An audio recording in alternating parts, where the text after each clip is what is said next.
إذا فيلم أو حد عبي هوتيل تجمر انتخون دانييل عبت جاردن سرحان كله نايك أدم أفكاري تزنبرت متيا كمي حدير كاتب لهم نسون كمي حدير كستيفانيا اللي ملسلا نساون قد إلى عبد كري كيلا حسب كني رب مبال نابتي بعلوانا ز هوتيل حنا ختب 5 متر تنقرمو نسو دما حرايلو نتاق 50 نخت قدفون تنقرا نساقنا بنعقت عبز جزا نايت كل تسرحتنيات ديوم عقحا زقبلو بلتو دانييل كأب خرعات أوي بلامو نساون حراي بمبال بلوز فرميلا تقبليت هابتو قصيلاون قدم كوليجن كلنا قزا تخيم نغرات كتساخو ميكال كانيلا تلاغصلمو دانييل غنا بسترغاغ منفس او بمبال مسخون كم تقد محمد عمز زنبرك يا خزلخي من ما يتلوطكن يبلا نسادما بنعقت بالك تفلد ابز قرب اوان ناي سرح بيت كركبي بمبال كم تتريون ناي بعي مكينه لتنيلا نابتا مكينه تملاختو دانييل دما كساب حجهم زي تلوطتن تمساسل عينت جيجا تغاغا خمزلاني نغرامو نسانتا يتغاغين تتبلون نسوات بزلو مدن ገንዘብ አይግመትን በላ ንሳድማ ሓደ ሰብ ተሳቂሉ ዝበሃል በዘለዎ በዝሕ ገንዘብ ይላ ተዛረብሞ ዳንኤልካ ንሱ ናይ በይነ ከመላኻኽታይ ዋላ ኳንተ በላ ንሳ ግና ኩሉ ሰብ ከምኡ ዝሓስብ ብምባል ገዲፋቶ ተኸይድ ብድሕሪ ፓውል ናብ ዳንኤል ጽግዕ ኢሉ እዚ ኣዳታ ናይ ቀደም ፍቃሪት ካይሉ እንተሓቶ ዳንኤል እውን ወይ ብሎሞ ፓውል ድማ ኣብ ሙስሊምንታይ ዳ ናይ ዛዕቢ ሆቴል ወናን ምዃንካ ዘይ ነገርካ ኢሉ ደጊሙ ሓቶ ጀመረ ዳንኤል ከዓ ንሱ ገዳሰ ይኮነን ኢሉ ነተዛሃበቶ ቀሓውን ብጥርጣረን ትርዮ ናቱ ዘይ ምዃኑ ይረጋግጽሞ ብቁልጥፉውን ንእስጢፋንያ እናትርሃየ ናብ መኪና ክጎይ ይጅምር ከይተበገሰት እውን ብቁልጥፍ ከይዱ ይርክበላሞ እታ ቀሓ ናቱ ዘይ ምዃኑ ዋላ ኳንተ ነገራ ንሳ ግና ሓደ ግዜ ፈሪም ካልኢኻ ብምባል ኣይቕበለካን በለቶ ዳንኤል ድማ ዋላ ይፈርም እምበር ነዛ ቀሓ ባዕሉ ከምዚ ኣዘዘ ዋላ ኳንተ ነገራ ንሳ ግና ናትካ እዩ ብምባል ሓዞ ኢላ ተላጊጻትሉ ትኸይድ ብድሕሪ እዚ ፓውል ናብቶም ትካል ደው ኢለዶ ጌጋ ከም ዝተፈጠረ ከምልክትን ትብሎ ዳንኤል ግን ህዲ ኢሉ ንሱ የድልን ብምባል ትጌጋ ምስ ተረድእዎ ባዕሎም ከም ዝመፁን ሕጂ ግና ምስ ኣልሃንድራ ቆፀሮ ስለ ዘለዎ ክዳሎ ከም ዝደሊ ነጊሩ ናብ ስርሑ ይምለስ ብኻልእ ገጽ ድማ እስጢፋንያ ናብ ናይ ኣልሃንድራ ገዛ ትኸድሞ ኣልሃንድራ ማዕፆ ከፊታ ሰላምታ ምስ ቀረበትላ እውን እስጢፋንያ ትእዛዝ ከምፅኤል ክለኹ በለታ ኣልሃንድራ እውን ፍሽኽ ኢላ ተመስግናሞ እስጢፋንያ ቀፂላ ናብ ውሽጢ ክትኣቱ ስለ ዝደለየት ናብ ገዛ ደኽእትወልኪ በለታ ኣልሃንድራ ግና ንሶ ገዳሲ ከም ዘይኮነን ባዕላ ከም ዝእትወን ዋላ ኳንተ ነገረታ እስጢፋንያ ግና ስርሓ ከም ዝኾነን ነቲ ሓላፊታ እውን ከተሓጉስ ከም ትደልን ሓበረትላ ኣልሃንድራ እውን በትሕትና ተገሪማ ሓራይ ብምባል ንኽትኣቱ ዓደመታ ድሕሪ እስጢፋንያ እውን ኣብ ዝፈርም ኢላ ተቐብሊ ትህባሞ ኣልሃንድራውን ተቐቢላ ብምፍራም ከተመስግና ጀመረት ብድሕሪ እዚ ኣልሃንድራ ነተቐሓም ስራየተውን ንእስጢፋንያ እዚ ኣነ ዝኣዘዝኮ ኮምፒተር ኣይኮነን ትብላሞ ንሳውን ተደናጊራ ደጊማ ንኽተረጋግፅ ዋላ ኳንተ ነገረታ ኣልሃንድራ ግና ዝኣዘዘቶ ኣቕሓ ኣፀቢቓ ከም ትፈልጦን እዚ ናታ ከም ዘይኮነን ነገረታ እስጢፋንያ እውን ብስምባደ ነቲ ዝሓዘቶ ወረቐት እንትትሪኦ ጌጋ ከም ዝተፈጠረ ትርዳእ እሞ ብሕፍረት እውን ዘይምርዳእ ከም ዝተፈጠረ እንትትነግራ ኣልሃንድራ ድማ ብቁጥዐ ከምዚ ዓይነት ፀገም ይፍጠር ከም ዘይነበሮ ትዛረብ እሞ እስጢፋንያውን ብስኽፍታ ኣብቲ መኽዘን ዝሰርሑ ሰባት እዮም ትሽማ ዝተጋገየ ቦታ ለጢፎሞ ብምባል ይቕሬታ ክትሓታ ትጅምር ኣልሃንድራ ድማ እቲ ዝተፈጠረ ፀገም ሎማዓንቲ ክፍታሕ ከም ዘለዎ ተጠንቅቓ እሞ ንሳ እውን ሓራይ ብምባል ሎማዓንቲ ከም ተስተኻኽሎ ነጊራታ ትኸይድ ብምቕፃል እውን ኣብ ደገ ኮይና መኒ ናብቲ ሆቴል ተመሊሱ ነቲ ሓላዊ ተኽሊ ከዛረበና በለት በይና ትዛረብ እሞ ቀፂላ እውን ምናልባት ነቲ ወናኒ ገዛ እንተረኺበዮ ነቲ ኣቕሓ ክመሰለ ይኸውን ኢላ ተስፋ ገይራ ናብቲ ሆቴል ትኸይድ ኣብኡ ምስ በፅሐት እውን ንፓውል ከመይ ውዒልካ ዝሓወይ ብምባል ነቲ ወናኒ ሆቴል ኣበይ ክትረኽቦ ከም ትኽእል ተሓቶ እሞ ንሱ ድማ ኣብ ተለኪሉ ብኢዱ የመላኽታ ነሳ እውን ሓራይ ኢላ ናብቲ ዝበላ ትኸይድ እሞ ከመይ ውዒልካ ምስ በለቶ ዳንኤል ምዃኑ ትዕዘብ እሞ ብሕርቃን ሓላፍ ኩዮኻ መሲልካ ነርካ በለቶ ንሱ ድማ ተወናኒ ከምዘየለ ብምሕባር እንታይ ኣኽደሊ ኺብላሞ ንሳ ኸኣ ነቲ ዓንቶ ዝሃበቶ ኮምፒተር ንኽምልሰላ ነገረቶ ዳንኤል ድማ ናተይ ከምዘይኮነኩ ዓንቶ ነጊረኪ ነይረ ዋላ ኳ እንተበላ ንሳ ግን ምንም ከይመሰላ ወይ ፈልጤ ሕጂ ግን ክትበነለካ ምክንያቱ ነቲ በዓል ዋና ከብፅሐለኒ ትብሎሞ ንሱ ድማ ኣይፋልን ብምባል ዓንተ ወሂብክምኒ ፈሪመሉ እየ ስለዝኾነ እውን እቲ ኣቕሓናቶ እዩ ይብላ። ንሳ ድማ እዚ ንዓኻ ዝምልከት ኣይኮነን ንስኻ ተራሕላዊ ኢኻ ትብሎሞ። ዳንኤል ከዓ ሓላፊ እንተዝኸውን እውን ከምኡ ክሓስብ ነይሩ እንትብላ ንሳ ድማ ሓሪቓ ሕጂ ክትበነለካ እንተዘይኮይኑ ግን ንሓላፊኻ ነጊረ ካብዚ ከባረርካ የበለቶ። ፓውል እውን ኣብ መንጎ ብምእታው ድምፃ ትሕቲ ንኽተብል ዋላ እኳ እንተነገራ ንሳ ግን ንኽህበኒ ንገሮ ወይ ድማ ናብዚ ሓላፈ ደውለኒ እናበለት ከተፈራርሑ ትጅምር እሞ ዳንኤል ድማ ዘረባ ጸልዩ ሓራይ ኮምፒተር ክኸበክየ ይብላ። ንሳ እውን ብንዕቐት ከምኡ ዘዋፀካ ኢላ ዘረባ ከይወደት ዳንኤል የቋርፃሞ ክህባ እንተኮይኑ ሓደ ቅድመ ኩነት ክትገብር ከም ዘለዋ ይነግራ። እስጢፋንያ ቀፂላ እንታ ክትገብር ከም ዘለዋ እንትትሓቶ ድማ የቕሬታ ንክትሓቶ ይእዝዛሞ። ንሳ ግና ብንዕቐት ኣነ ንዓኻ የቕሬታ ክሓተካ ኣይክእልን ንስኻኮ ሓደ ተራሕላዊ ኢኻ ብምባል መስተላገፀትሉ ንሱ ድማ ርኢኽዶ እዚ ፀገምኪ ዓርሰኺ ካብ ሰብ ንላዕሊ ጌርቂ ክትሓስቢ ይብላ። ንሳ ድማ ዳንኤል በጃኻ ሃዚፀ ኣለኹ እቲ ንብረት ሃበኒ እሞ እታ በዓል ዋና ከብፅሕላና በለት ከተቀዋጥረሉ ዋላ እኳ እንተፈተነት ንሱ ግና ዋላ ኣነ ይሽኩል እንተኾነ ግን የቕሬታ ከይበልክኒ ኣይሂበክን ኢሉ ይምልሰላ። ብድሕሪ እዚ ንሳ እውን ሓሪቓ ንፓውል ኪድና ሓላፊ ክምፀውዐለ ኢላ እንተተእዝዞ ንሱ ድማ ኣብዚ ከምዘየለ ይነግራ እሞ ዳንኤል እውን ቀፂሉ ሕጂ ናትክ ውሳነ ጥራይ ተሪፉ ይብላ። ብድሕሪ እዚ ንሳ እውን ከይፈተወት ብሕርቃን የቕሬታ ተሓቶ እሞ ዳንኤል ድማ ንፓውል በጃኻቲ ኮምፒተር ኣምፂኻ ሃባ ምስ በሎ ንሱ እውን ሓራይ ብምባል ንኽትስዕቦ ነጊሩ ብሓደ ይኸዱ። ብምቕፃል እውን ብትሕትና እቲ ኮምፒተር ኣውፂን ትምልሰላ። ነሳ ድማ ሓላፊ ካበለ ኢላ ተሓቶ እሞ ንሱ ግና ኣብ ቀረባ ከምዘየለን ሕጂ ከምዘይመፅን ይነግራ። እስጢፋንያ ድማ ክሳብ ዝመፅእ ከም ትፅበዮን ምስ መፀ እውን ብዛዕባ ተሓላዊ ዝገበራ ኩሉ ነገር ከም ትነግሮን ዳንኤል ድማ ንሓንቲ ደቂቕ ዋላ እንተኾነ ኣብዚ ከምዘይፀንሕን ከም ዝባረርን ትነግሮ እሞ ፓውል ድማ እዚ ነገር ከም ዝደሊ ረግፀኛ ዲኺሉ ይሓታ። ነሳ እውን ርግፀኛ ከም ዝኾነትን ንኽትረኽቦ እንተዘይተሓባቢርዋ ንዕኡ እውን ከም ትኸሰም ብምሕባር ከተፈራርሖ ትጅምር እሞ ንሱ እውን ሓራይ ተፀበይኒ ኢሉ ናብ ዳንኤል ብምኻድ እዛ ዴሊቨር ትሰርሕ ጓል ፀገም ከም ዝፈጠረት ይነግሮ። ዳንኤል ከዓ ሕጂ ኸ እንታይ ደልያ ኢሉ እንተሓቶ ፓውል ድማ ነቲ ወና ንገዛ ክትረኽቦ ከም ዝደለየትን ዳንኤል ንኽባረር ከም ትደልን ይነግሮ እሞ ዳንኤል ድማ ብኣግራሞት ሕኒኣ ድያ ክትፈዲ ደልያ ብምባል ኣፀቢቑ ክምህራ ምዃኑ ይዛረብ። ቀፂሉ እውን ናብቲ ሓላዊ ኸይዱ ሪካርዶ ኢሉ ይድሃዮ እሞ ንሱ እውን መፂኡ ከመይ ውዒልካይቲ ዳንኤል ብምባል ምዉቕ ሰላም ተቕረበሉ። ዳንኤል ድማ ዝኾነ ውዕለታ ንኽውዕለሉ እንተሓቶ ሪካርዶ እውን ተደናጊሩ እንታይኻ ደሊኻ ይብሎ እሞ ዳንኤል እውን ናብ እስጢፋንያ እናመላኸተ እዛ ጓል እዚኣ ነቲ ወናኒ ሆቴል ክትረኽቦ እያ ትደሊ ዘላ ንስኻ ከዓ ደካ ናይ ዝወናኒ ሆቴል ከም ዝኾንካ ከተምስል የደልየካ ይብሎ። ሪካርዶ ምስምባደ ንሱ ከምስል ከም ዘይኽእል ዋላ እኳ እንተነገሮ ዳንኤል ግና እታ ጓል ብዛዕባ ሓለውቲ ሕማቕ ዘረባ ስለተዛረበት ናይ ግድን ትምህርቲ ክንህብ ኣለና ይብሎ። ድሕሪ እውን ሪካርዶ ተሰማሚዑ ሕራይ እንታይ ክገብር ኢሉ እንተሓቶ ዳንኤል ድማ ሪካርዶ ጽቡቕ ሱፍ ንኽኽደንን ምስ እስጢፋንያ ንኸፋልጦን ንፓውል ይነግሮ። ድሕሪ እዚ ፓውል እውን ሕራይሉ ንሪካርዶ ናብ እስጢፋንያ ሒዝዎ ይኸድ እሞ እቲ ወናኒ ሆቴል ኣብዚ ነኤልኪ ኢሉ እውን ንሪካርዶ የፋልጣ። እስጢፋንያ እውን ሰላም ኢላ ምስ ዓርሳ ተላልዮ እሞ ስለዘሸገርኩ የቕሬታ ብምባል እውን ምስ ሓደ ሰራሕተኛ ፀገም ከም ዝተፈጠረ ሓበረትሉ። ንሱ ድማ ምስ መን ኢሉ ይሓታ እሞ ምስ ዳንኤል ዝበሃል ሓደ ሓላዊ ኣትክልቲ ከም ዝኾነ እንትትነግሮ ንሱ እውን ቀፂሉ እንታይ በዲልኪ ኢሉ ደጊሙ ይሓታ። ንሳ ድማ ንብረት ክተብፅሕ መፅያ ጌጋ ከም ዝተፈጠረን እቲ ንብረት ምለሰለይ ምስ በለቶ ድማ ንሱ እምቢ ከም ዝበላን ምእባይ ከይኣክል እውን ከም ዘዋረዳ እንትነግሮ እሞ ሪካርዶ ከዓ እሞ ሕጂ እንታይ ንኽገብር ኢኺ ትዛረብኒ ዘለኽ እናበለ ሕቶን ተቕርበላ። ንሳ ድማ እዚ ሆቴል ካብቶም ብሉፃት ሆቴል ሓደ ከም ዝኾነን ከም ዳንኤል ዝበሉ ሰራሕተኛታት እውን ሽም ናይቲ ሆቴል ከጥፍኡ ይኽእሉ እዮም ብምባል ንሳ ወናኒት ናይዚ ሆቴል እንተትኸውን ነይራ ንዳንኤል ብቕልጡፍ ከም ተባረሮ ነገረቶ። ሪካርዶ ድማ ብኣግራሞት ንዳንኤል ስለ ዘባረርኩ እንታይ ክርባሕ ኢሉ ደጊሙ እንተሓታ ንሳ ድማ ኣብቲ ከተማ ካብ ዘለው ዓበይቲ ትካላት ኣብ ሓደ ከም ትሰርሕን ሓላፊታ ድማ ዓብይን ኣዝዩ ፍሉጥን ዝኾነ ናይ ቴክኖሎጂ ድርጅት ከም ትውንን ብምንጋር ሓላፊታ ኣብ ጽቡቕን ሰብ ዝኽበረሉን ሆቴል ንኽትዓርፍ ክተእምና ከም ትኽእል እንትነግሮ እሞ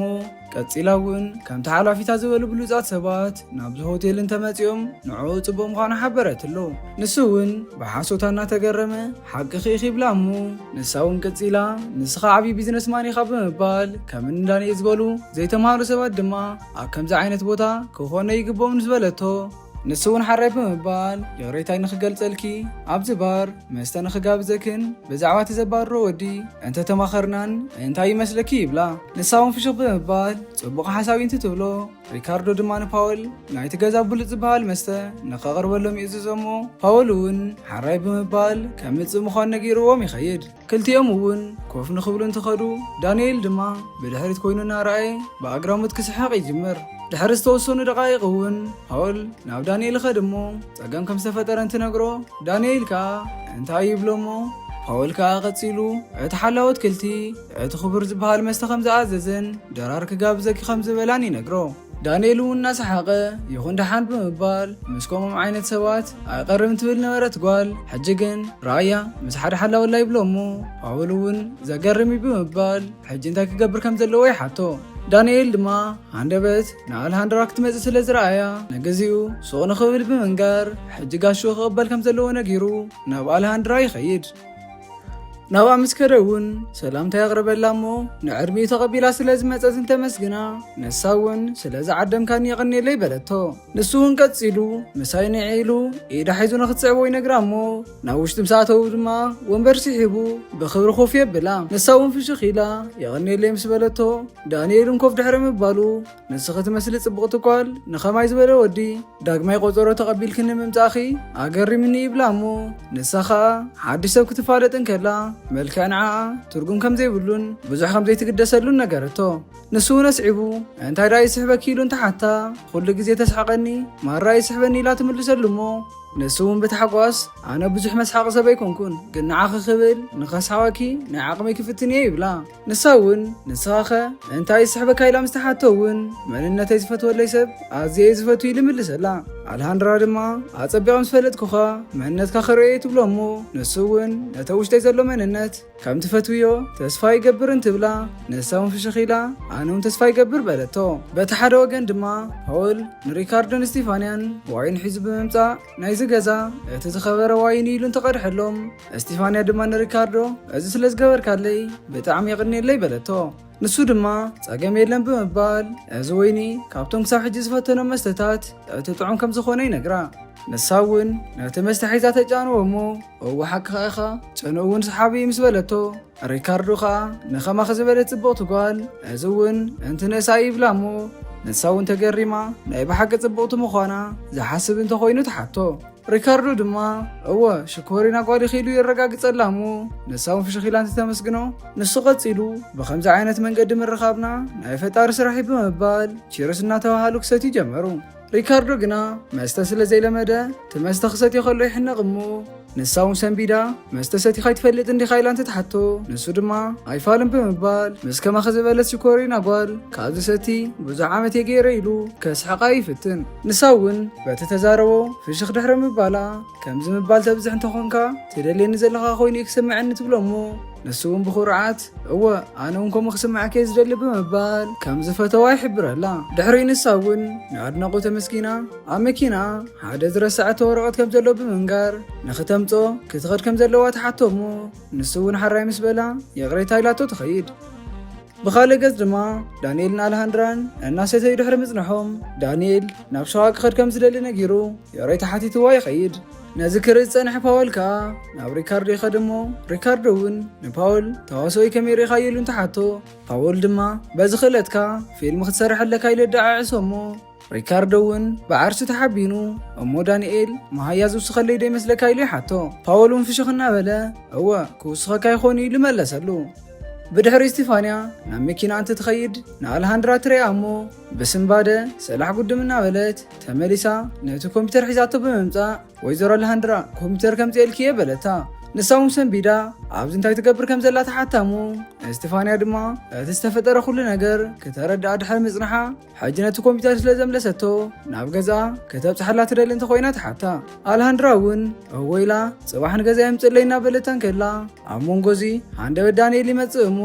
እስጢፋንያ ድማ ብስምባደ ምስ ሓላፊት ዲኻ ድራር ትበልዕ ዘለኻ ኢላ ተሓቶ። ንሱ እውን ብኹርዓት እወን ትብላ ንሳ ቀፂላ ሓላዊ ምዃንካ ትፈልጥ ዳ ኢላ ተሓቶ እሞ ዳንኤል ከዓ ሓስዩ እወ ምስ በላ ንኣልሃንድራ ካብዚ ሰብ እዚ ክትንቀቅ ከም ዘለዋ ብምንጋር ኣንቶ ነቲ ኮምፒተር ወሲዱ ኣይመልሰልክን ኢሉ ክሰርቃ ከም ዝፈተነን ናይዚ ሆቴል ሓላዊ ከም ዝኾነን ሓበረትላ። ኣልሃንድራ ድማ ተደናጊራ ሓቂ ክዲ ክትብላ እሞ ንሳ ከዓ ሓቃ ከም ዝኾነትን ዳንኤል ድማ ጥዑይ ሰብ ከም ዝኾነ የምስል ከም ዘሎን ብንዕቐት ነገረታ። ኣልሃንድራ ድማ ናብ ዳንኤል እንዳጠመተት ሓቃ ዳይላ ተሓቶ እሞ ንሱ ግና ኣይፋልን ብምባል እዛ ጓል እዚኣ ዓንቶ መፂኣ ከም ዘሕሰረቶን ነቲ ትካላ ድማ ሕማሽም ከም ዝኾነን እንትነግራ እስጢፋንያ ድማ ሓሳዊ ኢላ ክትክሕዶ ትጅምር። ዳንኤል ድማ ሓሪቑ ኣብዚ ሆቴል ካሜራታት ከም ዘለውን እንተዘይኣሚናቶ ድማ ከርያ ከም ዝኽእል እንትነግራ ንሳ ድማ ሕጂ እውን ኣልሃንድራ እዚ ሰብ ሓሳዊ እናበለት ከተረዳ ዋላ እኳ እንተፈተነት ኣልሃንድራ ግና ንዳንኤል ኣሚና ኣብ ትካለይ ሕጊ ከም ዘሎ ትፈልጢ ኢኺ ሓደ ሰብ ሃብታም ይኹን ድኻ ማዕረ ክብርን ግልጋሎትን ይዝግብኦ በለታ። እስጢፋንያ ድማ በዓሉ ጀሚርዎ እናበለት ካብ ጌጋ ከተምልጥ ዋላ እኳ እንተፈተነት ኣልሃንድራ ግን ሱቕ ንኽትብልን ካብቲ ስራሕ እውን ከም ዝተባረረትን ነገረታ። እስጢፋንያ እውን ብስምባደ ነዚ ሓደ ተራ ሓላዊ ኢልኪ ንዓይ ከተባርነይ ትኽእልን ትብላ እሞ ኣልሃንድራ ድማ ንዑ ኢላ ዘይኮነስ ብሰንኪ ጸባያ ከም ዝተባረረት ነገረታ። ብድሕሪ እስጢፋንያ ብሕርቃን ኣነ ተሰጊጎ ይተርፍን ንስኻውን ክትባረር ኢኻ እናበለት ንዳንኤል ኣፈራሪሓቶ ትኸይድ። ብምቕጻል እውን ኣልሃንድራ ንዳንኤል እንታይ ከም ዝተፈጠረ እንትትሓቶ ንሱ ድማ ናይ ቀደም ኣፍቃሪቱ ከም ዝነበረትን ክምርዓዋ ይሓስብ ከም ዝነበረን እንተኾነ ግና ሃብቲ ስለ ዘይነበሮ ጥራሕ ገዲፋቶ ከም ዝኸደትን ሕጂ ዝተዛረበቶ ድማ ንግሆ ናብዚ ሆቴል ምስ መፀት ሃንደበት ተኽሊን ከባኽብ ስለ ዝነበረ ብኡ ምኽንያት ሓላዊ ኢላ ከም ዝገመተቶ ይሕብረላ። ንሳ ድማ እሞ ንምንታይ ሓላፊ ምዃንካ ዘይነገርካያ ኢላ ተሓቶ እሞ ዳንኤል ከዓ ኣነ ንማንም ሰብ ብዛዕባይ ክዛረበ ይደልን ብፍላይ ከዓ ንዓኣ ምስ በላ ንሳ እውን ጽቡቕ መልሲ እዩ በለቶ። ዳንኤል ቀፂሉ ኮሪኽ ዲኽን ትብላ ንሳ ግና ፍሽኽ ኢላ ኣይኮርኹም ብምባል ቀለል ዝበልካ ሰብ ስለ ዝኾንካ ያፈተይካ ትብሎ እሞ ቀፂላ እውን ኮፍ ንኽብሎ ዓደመቶ። እስጢፋንያ ድማ ናብ ሪካርዶ ትኸይድ እሞ ምሳይና ዓብ ብምባል እውን እቲ ዝበልክኾ ሓላዊ ሓስዩ ሰቤት ኣለሎ ሰዓበኒ በለቶ። ሪካርዶ ከዓ ዋላ እኳ ይእመና ንኸረጋግጽ ግን ሕራይ ንኸይድን ትብላ ንሳ እውን ናብ ንበዓል ዳንኤል ሒዛቶ ትኸይድ። ዳንኤልና ኣልሃንድራን እውን እናዓለሉን እናሰሓቁን ድሕሪ ምጽንሖም ሃንደበት ንሪካርዶ ብምምጻእ እስጢፋንያ እዚ እቲ ዝበልክኻ ወዲ ብምባል ብቁልጡፍ ንኸባርሮ ነገረቶ። ሪካርዶ ድማ ንስኻ ዲኻ ንእስጢፋንያ ሕሪቕካያን ትብሎ ዳንኤል እውን ብኹርዓት እወ ይብል እሞ እስጢፋንያ እውን ቀፂላ ሪኻዶ ጌጎ ኣሚኑሎ ስለዚ ሕጂ ኣባርሮ በለቶ። ዳንኤል ድማ ንሱ ንዓይ ከባረነ ይኽእልኒ ትብላ ንምንታይ ትብሎ እሞ ዳንኤል ከዓ ምክንያቱ ሪካርዶ ሓላፊ ኣይኮነን ይብላ። ንሳ እውን ተደናጊራ መንዳኣይቲ ሓላፊ ኢላ እንተትሓቶ ዳንኤል እውን ብኹርዓት ኣነ እየ ናይዚ ሆቴል ወናኒ ኢሉ መለሰላ። ሪካርዶ እውን ብሕፍረት ኣነ ሓላፊ ዘይኮንኩስ ሓላዊ እየን ትብላ እስጢፋንያ ሰንቢዳ እዚ ፈጺሙ ክኸውን ኣይክእልኒ ትብል እሞ ፓወል ድማ ሓቂ ዝዛረብ ዘሎ ብምባል ንሱ ሓላፊ ዘይኮነስ ሓላዊ ምዃኑ የረጋግጸላ። ዳንኤል እውን ቀፂሉ ሓደ ሰብ ምዃኑ ጥራሕ እዩ ክኽበር ዘለዎ ድሕሪ ምባሉ ንእስጢፋንያ ድማ ካብ ቀደም ፈጺማ ክትልወጥ ከም ዘይከኣለት ይነግራ እሞ ንሳ ድማ ብንዕቐት እዚ ኩሉ ድራማ ብምስራሕኻ እንታይ ትርባሕ በለቶ። ዳንኤል ከዓ ናትኪ ጸባይ ንኽፈልጥ ስለ ዘለኹ የገይረዮ ብምባል ሕጂ ግን ካብ ሆቴለይ ብቕልጡፍ ክትወፅለየ ዝደሊ ይብላ እሞ ንሳ እውን ብሕፍረት ሰላሕ ኢላ ትወፅእ። ድሕሪዚ እውን ሪካርዶ ብሓይሊ ተንፊሱ ምስኣ ኮፍ ኢለን ከለኹ ትንፋስ ሓጢሩኒ ነይሩን ትብሎም ፓውል ድማ እናሰሓቐ ከምዚ ኽኢላ ክትኸውን ኢለ ፈጺመ ይሓሰብኩ ነይረ በሎ። ብምቕጻል እውን ዳንኤልን ኣልሃንድራ ኣብ ካልኣይ ቆፀረና እዚ ስለ ዝተፈጠረ ሓዚነ እየ ብምባል ሕጂ ክንፈላለን ተደሊኹ እውን ክርዳእክየን ትብላ ንሳ ግና ተጋጊኻ ብምባል ፍሽኽ ኢላ እኳ ደኣስ ዝገደል ኢኻ ስሒብካኒ ካብ ዜሮ ተበጊስ ካብ ዝምብጻሕኻን ትሑት ሰብ ምዃንካን ኣዝዩ ዘገርም በለቶ። ፓውል እውን ቀፂሉ ምግቡ ከም ተዳልዩ ዘሎ ከም ፀወዶ ኢሉ እንተሓቶም ዳንኤል ሓራ ይብሎሞ ሪካርዶ ድማ በሉ ናብ ስርሑ ክምለስ ኢልዎም ይኸይድ። ኮፍ ድሕሪ ምባሎም እውን ፓውል ነቲ ምግቢ ሒዝሎም ይመጽእ እሞ ዝተባረኸ ምግቢ ይኹነልኩም ኢልዎም እንትኸይድ ክልቲኦም ኣመስኪኖም ድራሮም ምብልዖም ይቕጽሉ።